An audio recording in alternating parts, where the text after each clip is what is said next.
Weight lose कर लिया, चाहे स्किन लटक गई है, स्किन लूज, वाटर इनटेक भी लोगों का नहीं होता। This is very important point. Water intake, there is a thumb rule कि 35 ml of water per kg of body weight is very important.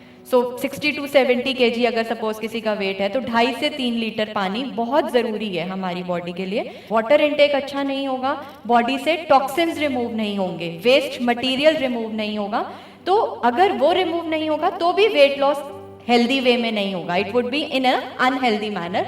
और ये स्किन ढिलकना, लूज होना, सैगी होना कि बॉडी में फेस पर या स्किन पर एक स्ट्रेच नहीं रहेगा, लूज होती चली जाएगी अगर हमारा वाटर इनटेक भी अच्छा नहीं होगा, फैट लटक जाएगा बॉडी का, कि मसल कम होती चली जा रही है और फैट बढ़ता चला जा रहा है। आपकी इस बात से मुझे याद आया पानी पीना बनता है। बिल्कुल बिल्कुल, I will have a one sip to.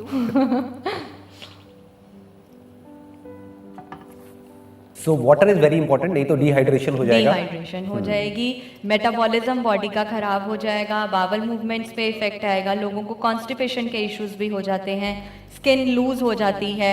फिर लोग कहते हैं अच्छा अगर वाटर इनटेक अच्छा नहीं है, even if you are following very strict diet, बहुत अच्छा आप फॉलो भी कर रहे हो तो भी वेट लूज नहीं होता। 70% of our body is made up of water, तो पानी तो चाहिए ही ना फंक्शन करने के लिए, चाहे ब्रेन हो चाहे हार्ट हो, कुछ भी। बट लोगों के ब्रेन में ये बात नहीं जाती है, उनको लगता है पानी से ही पेट भर जाएगा शायद, राइट। तो वाटर इनटेक आई होप अब जाएगी इस सेशन के बाद में, बहुत सारे लोग ये चेंजेस लेकर के आएंगे।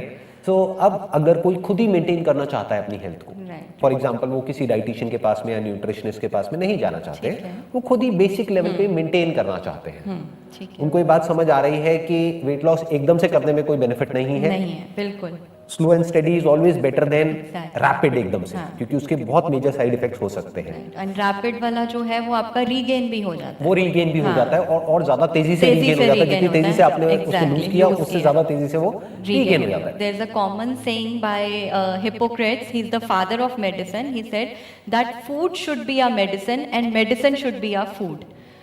तो इस चीज को लोगों को समझना पड़ेगा, इस बात को कि खाना ऐसा खाना है जो एक हेल्दी है for our well being, for the balance, जैसे हम कहते हैं बैलेंस डाइट बहुत ही इंपॉर्टेंट है।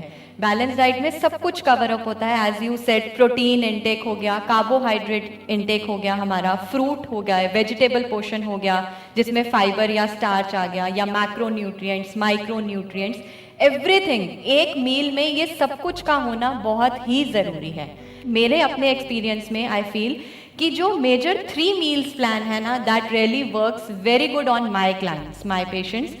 3 मेजर मील से मेरा मतलब हो गया ब्रेकफास्ट, लंच एंड डिनर। और इनका टाइमिंग क्या होनी चाहिए? इनका टाइमिंग मॉर्निंग में सपोज 8 to 9, मतलब ये भी मैं कहना चाहूंगी आपको एक मील को अच्छा टाइम देना है। It's not just gulping inside, फटाफट खा लिया, फिनिश कर लिया। You have to chew it well, you have to digest it well. उससे क्या होगा, बॉडी का मेटाबॉलिज्म भी अच्छा रहेगा and there would be a satiety for a longer period of time. आप मेरे फेस पे अभी एक हल्की सी स्माइल देख रहे होंगे, दैट इज बिकॉज मेरा एक सेशन है जिसपे मैंने इस पॉइंट के ऊपर बहुत ज्यादा एम्फसाइज किया है कि च्यू योर फूड 32 टाइम्स। बिल्कुल बिल्कुल, आप अगर अपने फूड को 32 बार च्यू करते हैं तो उसके बहुत सारे बेनिफिट्स हैं। That is exactly what you are saying. Right. Basically इसका द बॉटम लाइन इज कि हमने फूड खाने में टाइम अच्छा देना है, एटलीस्ट 45 to 50 मिनट्स हमने अपने मील को देने हैं, जिससे हमारा बॉडी का मेटाबॉलिज्म भी बेटर होगा। अगर हम अच्छे से च्यू करेंगे, डाइजेशन भी अच्छा होगा and there would be a satiety, as I said, satiety for a longer period of time, कि भूख भी हमें जल्दी नहीं लगेगी। जैसे अगर आपने ब्रेकफास्ट कर लिया 8 to 9 के बीच में, अराउंड 1:32 के आसपास go for your lunch, give a gap of at least 4 to 5 hours. ये गैप मैं क्यों मेंशन कर रही हूँ, जब हमारा बीच का जो फेज होता है बिटवीन द 2 मील्स, उस टाइम पे if you have heard about insulin, हमारा एक हार्मोन होता है जो कि रिलीज होता है पैनक्रियाज में से, उसका लेवल कम हो जाता है। तो जब उसका लेवल कम होता है तो फैट बर्निंग फेज आती है, बॉडी का फैट बर्न होता है and it's in a healthier way, in a good manner. तो बॉडी को टाइम मिलता है फैट लूज करने के लिए, अगर हमने 4 to 5 आवर्स का गैप दिया। I think it's more to do with different body types, क्योंकि I जैसे अगर मैं agree अपना with एग्जांपल you. दूं तो मैं हाँ. बीच में एक स्नैकिंग जरूर करता हूं, हाँ, in the sense snacking around भी what 12 you- बजे के आसपास I मे भी एक agree. एप्पल खा लिया। ठीक है, लेकिन वो स्नैकिंग क्या कर रहे हो दैट मैटर्स अ लॉट। ऐसा नहीं कि कुछ भी उठा के खा लिया। सपोज हम किचन में गए, कुछ पकौड़े ही बन रहे हैं, हमने स्नैकिंग करनी है, अच्छा जी हमने 2 पकौड़े खा लिए। नो, स्नैकिंग भी ऐसी होनी चाहिए जो आपके इंसुलिन लेवल को स्टीपली रेज ना करे। एक होता है आपने कुछ सपोज शुगर हो गया, जैसे हम कहते हैं सिंपल कार्बोहाइड्रेट्स जिसे हम कहते हैं, उन चीज़ों से हमारे शुगर लेवल्स एकदम से इंसुलिन लेवल इमिडिएटली राइज करता है और इमिडिएटली नीचे भी आ जाता है। अभी जो लोग देख रहे हैं, sorry to interrupt in between, but अभी जो लोग देख रहे हैं, मैं ये अज्यूम करता हूँ उसमें से बहुत सारे लोगों को बिल्कुल भी नॉलेज नहीं है डाइट और न्यूट्रिशन की। तो पहले आप ये बताइए कि सिंपल कार्ब्स में और कॉम्प्लेक्स कार्ब्स में दोनों में क्या डिफरेंस होता है? सिंपल कार्बोहाइड्रेट्स वो होते हैं सपोज जिसकी हम शुगर, वाइट ब्रेड, मैदा, इन चीज़ों से क्या होता है, जो लोग फास्ट फूड खाते हैं, इन चीज़ों से हमारा इंसुलिन लेवल जिसे मैं कह रही हूँ या शुगर लेवल्स जो बॉडी में होते हैं बहुत ही स्टीपली राइज करते हैं और फिर एकदम से नीचे भी आ जाते हैं। तो इसमें क्या होता है, भूख भी जल्दी लगती है फिर। But when we go for complex carbohydrate, जिसमें हम कहते हैं barley is a very good example of complex carbohydrate. लोग पहले इसका खाया करते थे, पहले के लोग बार्ले हो गया, राय हो गया, these days barley is jaw. तो कॉम्प्लेक्स कार्ब में बेसिकली फाइबर और स्टार्च आता है हमारा। फाइबर जैसे आपने बोला फ्रूट्स और वेजिटेबल्स हो गए, सैलेड हो गया। स्टार्च में पोटैटोज हो गया, स्वीट पोटैटोज हो गया। ग्रेन्स में बार्ले हो गया, बकव्हीट हो गया। कॉम्प्लेक्स कार्बोहाइड्रेट्स को डाइजेस्ट करने में थोड़ा लंबा टाइम लगता है। लंबा टाइम लगता है तो सटाइटी भी ज्यादा लंबे टाइम के लिए रहती है। आपको भूख बहुत जल्दी जल्दी नहीं लगती है, पेट आपका भरा रहता है, तो वो 4 से 5 घंटे का गैप मेंटेन करना इजी हो जाता है। Brown rice is also very good.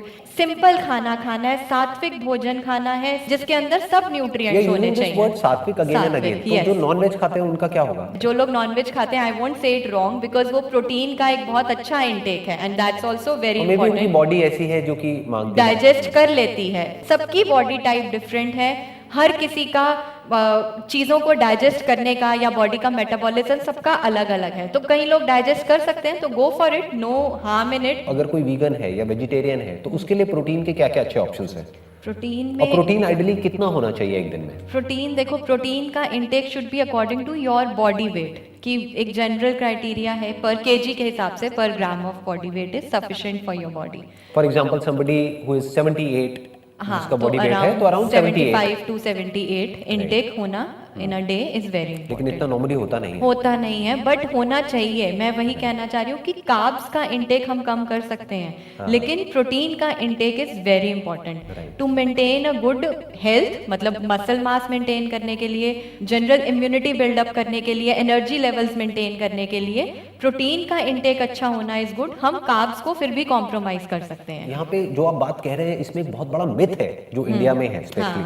यहाँ पे लोग क्या समझते हैं कि प्रोटीन सिर्फ वो लोग लेते हैं जो कि बॉडी बिल्डर्स हैं। नो नो, आप ये कह रहे हैं कि आप चाहे मेल है चाहे फीमेल है, कोई भी है, बेसिक मेंटेनेंस लेवल पे भी आपको जितना भी आपका बॉडी वेट है उसके हिसाब से उतना ग्राम प्रोटीन आपको चाहिए। For example if your body weight is 60 kgs तो you must consume around 60 grams of protein. बिल्कुल बिल्कुल।